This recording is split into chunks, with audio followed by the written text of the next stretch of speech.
I make miso soup almost every day, but the miso soup served at the tea kaiseki meal is on a whole different level. Of course, it would be great to put the same care into everyday miso soup, but let's be honest, that's hard to keep up with every single day. For kaiseki though, there are no shortcuts. First, we start by making a proper dashi. For 1 liter of water, I soak about 5 grams of kombu overnight. The next day, I heat it gently for about an hour, making sure it doesn't go over 60 degrees Celsius. Once that's done, I remove the kombu, and when tiny bubbles start forming, I add 25 grams of bonito flakes. Turn off the heat right away and just wait for the flakes to sink. No stirring. Strain it, and that's your beautiful first dashi. And don't throw away the kombu or bonito. You can use them for second dashi.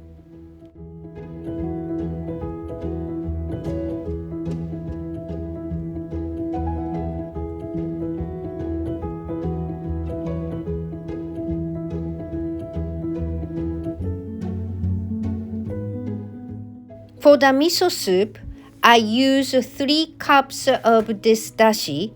I take a little out in a bowl, dissolve about 60 grams of miso, adjust it depending on the kind you use. Strain it, then mix it back into the dashi.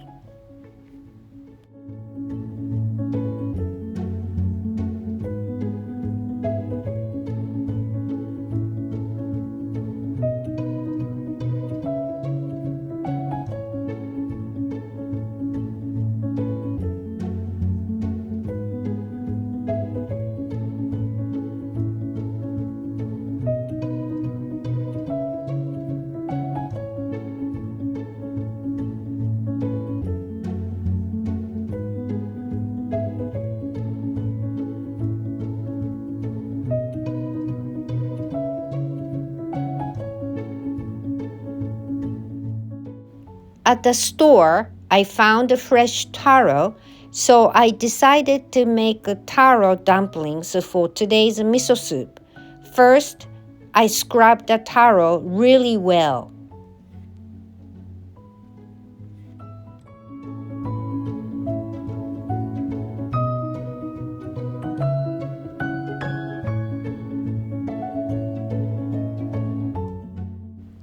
Steam them until tender, and check with a bamboo skewer.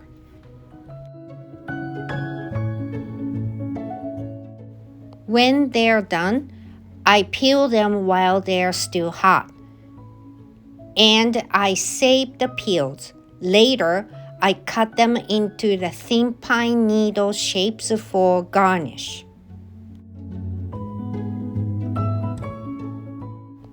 Then I mash the taro, add a little potato starch and sesame oil, mix well, and shape them into dumplings. Traditionally, you deep fry them, but today I just pan fry them on both sides until golden.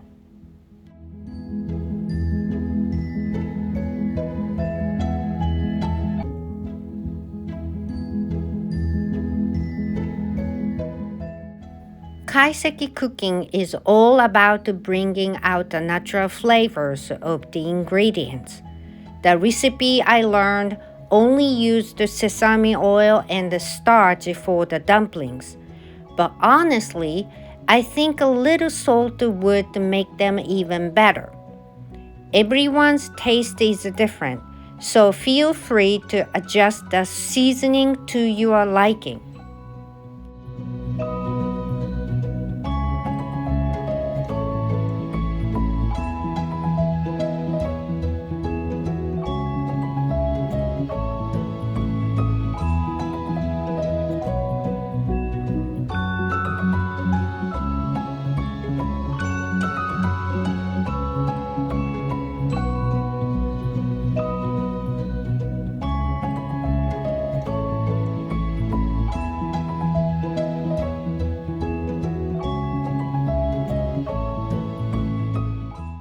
I make some karashi mustard and thin it with the roasted tea.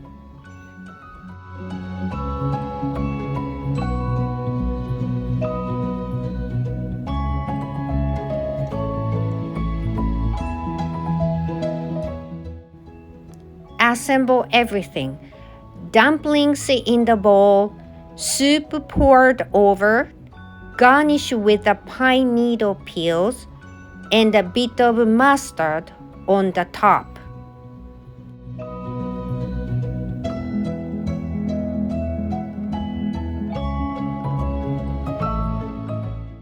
The real tea gathering is coming up in November, so I will probably practice this menu one more time before then.